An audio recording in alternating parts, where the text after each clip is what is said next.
Hello everyone, welcome back to Cove Media. Glad you're here today, whether you're here to watch, learn, or just decompress for a little bit. We're happy you're here, and we're going to get right into it today. So the last lesson, we have the ball. It will now reset. Instead of just going on infinitely in the left or right direction, it'll reset back into the middle of the screen, and also the basis of the scoring is going on in the game. The game is keeping track of that in the background. So today we're going to do two big things. One, we're going to be putting those scores on the screen so the player can see them. And then we're also going to we're going to find a win state and also let the player reset it and play another game. So first thing, we're going to take our code and we are just going to run it to make sure everything is working like it was last time.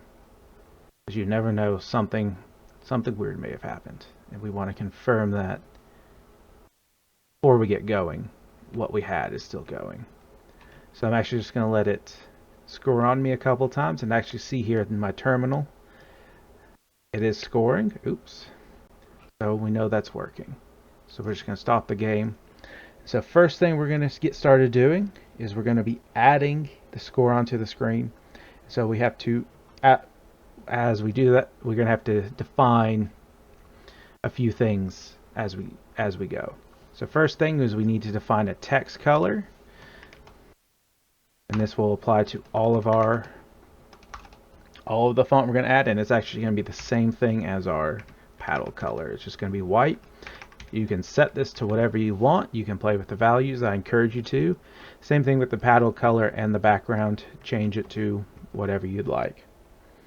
So we're just going to come down a little bit into our main, and we're going to set our font. And so up top in our main, we're going to define a variable called font, and Pygame dot font with a little f and then font with a big F. And we're just going to say none. And then we're going to set the actual size to 64. So we're just going to let whatever you're running on, it'll assign it an actual style for the text, but I'm not worried about doing anything specific with that at this point. So we're just going to come down now. We are going to set up, I went a little too far, the actual printing of it on the screen. So we're going to come down to where we're putting everything else on the screen, and under the actual ball we're going to put a couple lines in, and this is where we're going to be putting our score. So we're just going to make a note here. Score to screen. Just going to make a couple variables. It's going to be a little long-winded, admittedly. So we'll just call it player score screen, and this is what we're going to define the player score to be. That's going to be posted up on the screen. So font, and that's calling the font variable we made up towards the top of our main function. Render. Now, because the scores are integers, they're numbers, we have to convert them into a string into text for it to actually just put it up on the screen. So string, our player score. And then we're going to set that to true, and then we have to give it a text color. So we have that defined at the top, and same thing for the AI score. Just AI score screen equals font. Very much the same thing, except for we're going to send it the AI score instead of our player.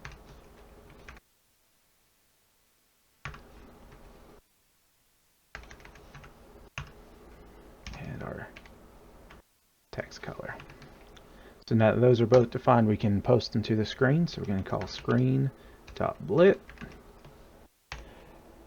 We're going to tell it player score screen. That's what we want to send to the screen. Now we have to tell it where it's going to go. So we have, I'm going to say width divided by 2. Oh, nope, sorry. I'm getting a little ahead of myself. That's for something else. Divided by 4. and then comma 20. And so these values, oh, messed up a little bit there. These values I just had to play around a little bit to figure out where I wanted them on the screen. Then AI score screen, it's going to very much be the same thing, except for we're just going to be pushing it a little bit further over. Width times 3 divided by 4, and then pull it 20 down from the top. So now everything's working right. When we test it,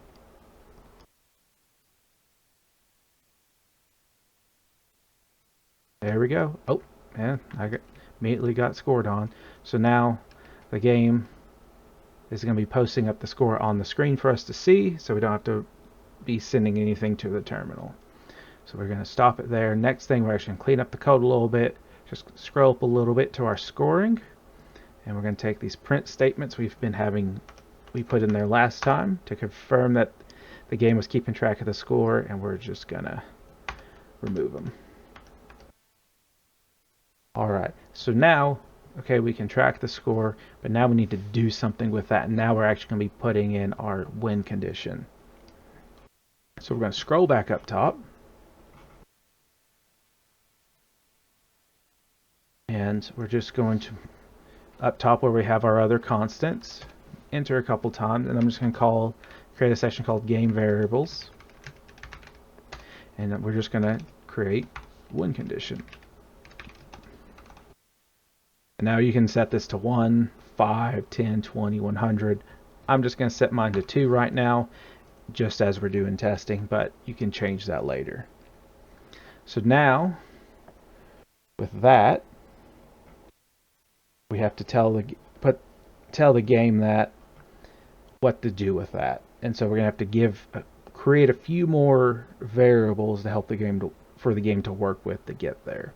So we're going to come back down to our main function, and where we have our player and AI score, we're going to add 2 more variables. So one we're going to call game over. It's going to set to false, and then we're going to create winner text. Oh. And we're just going to put 2 text things around it. Sorry, my mind's going blank right now. And that just initializes it, and Python knows that, hey, this is going to be used for text, and we can put what we're actually going to be sending out to the screen later on.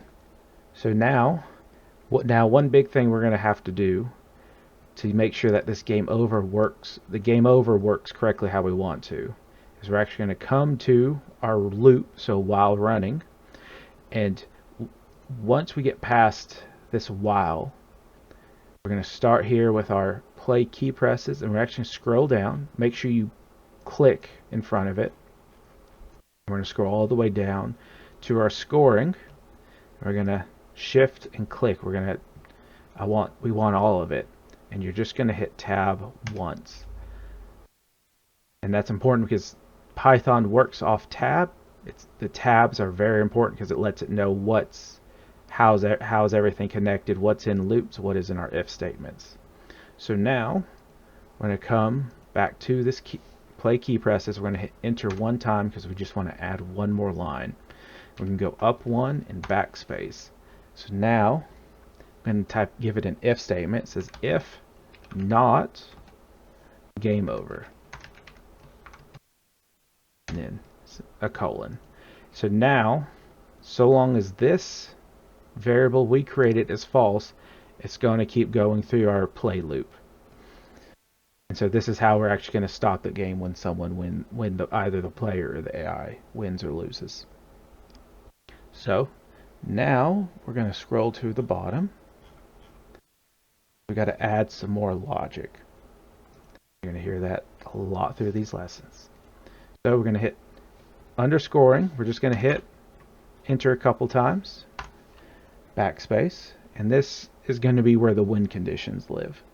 So and actually we're going to leave ourselves a note and call it win conditions. say if our player score is greater, when the player score becomes greater than our win condition, going to do two things. One, our game over is going to become true, and our winner text, we're going to find that, this becomes you win. And then elif, it's the same thing. Oh, if our AI score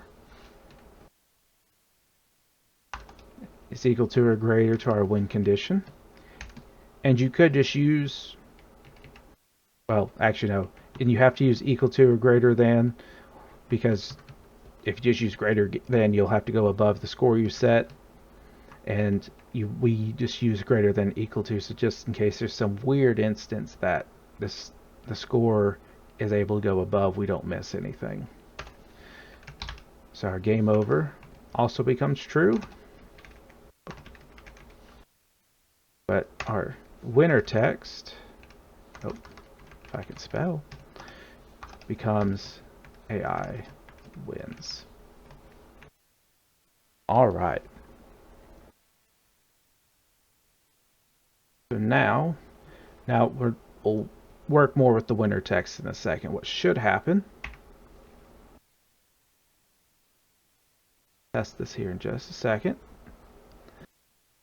So the game should just freeze whenever whether it's you or the AI hits the, and there we go. So the game stopped. Now what do? Well, now we have to create a way for the player to reset the game. So we're just going to close out the game from there. And we're going to go ahead and add our game over message, and that will tell the player how to reset the game. So we're just going to come down to our scores,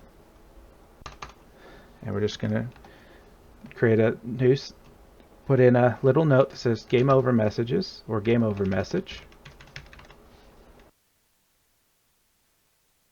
It says, I'm going to tell if game over. So if game over is true, we don't have to do anything else. It's when it hits this if statement, if game over is true, it's going to go into it. If it's false, it's just going to bypass it. We're going to make a variable called text, or actually, to be more descriptive, we're just going to call it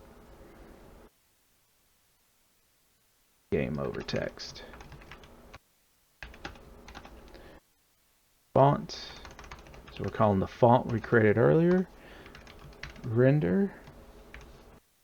I'm going to send the winner text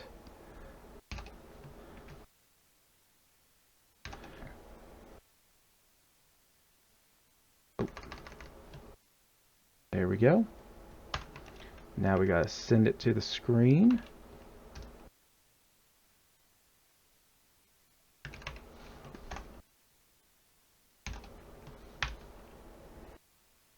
Tell it where we want it to go.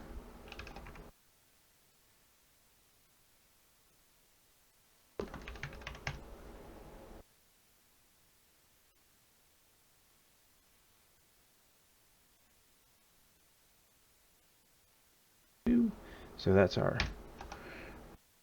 horizontal. Now we're going to do the same thing for height.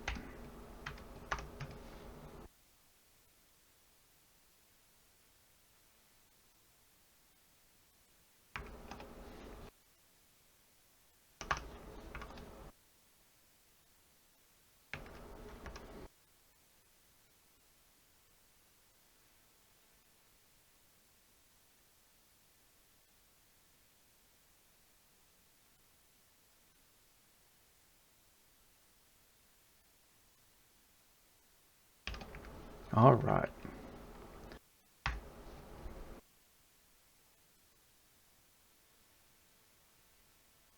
just going to confirm this is going to work. Let myself lose because that just tends to be the fastest way. Oh, I messed something up, and let's see what I did. Ah, I see. Should not have had those parentheses there.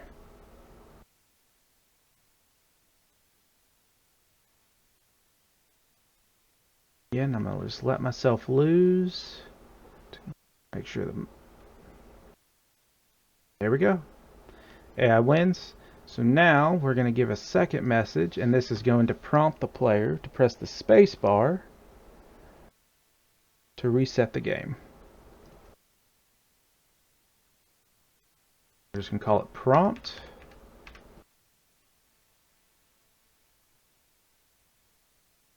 Render. And here, instead of calling another variable with the text saved, we're just going to be inputting the text directly. We're going to be telling the user press the space to restart. Oh. Set that to true, and then give it the text color.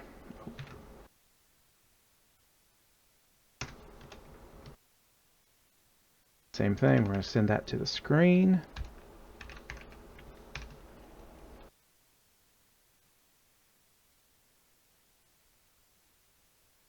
Tell it where we want it. We want to line it with the middle of the screen like the other text, but we're going to shift it down a little bit. We want it to be underneath. Width. And then, oh,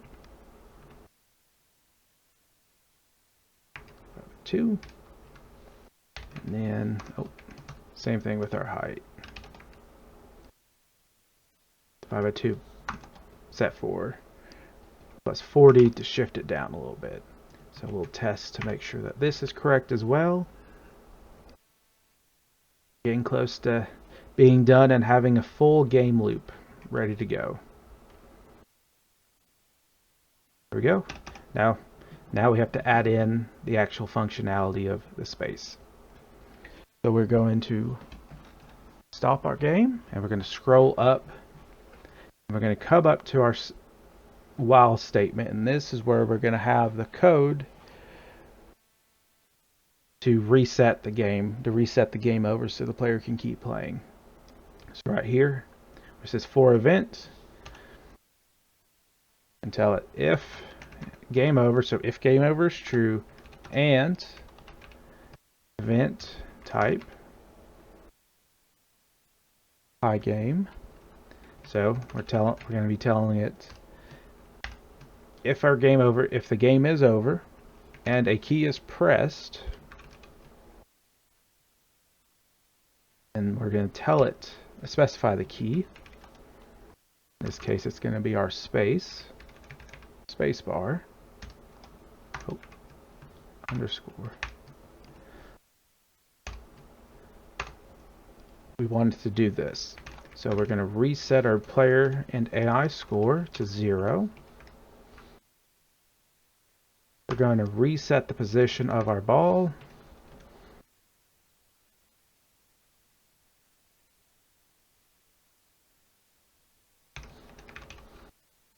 And our game over is going to become false. All right. Let's let it play.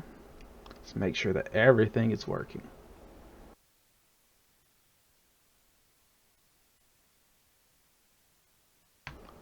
Oh. And all right. Now let's see if it works like it's supposed to. And there we go. Now we have a full loop. The player or the AI could win, and we can reset to have another go. It just keeps going on and on. So now, the full game loop is there. We can score, we can win or lose, we can reset it, and so from here on out, we're going to be making the game look a little bit better. We're going to make it function a little bit better. Eventually, add some sound, and we'll get into that as our lessons go on. I'm glad all of you guys were here today. I hope you have a wonderful week and stay safe. Thank you so much.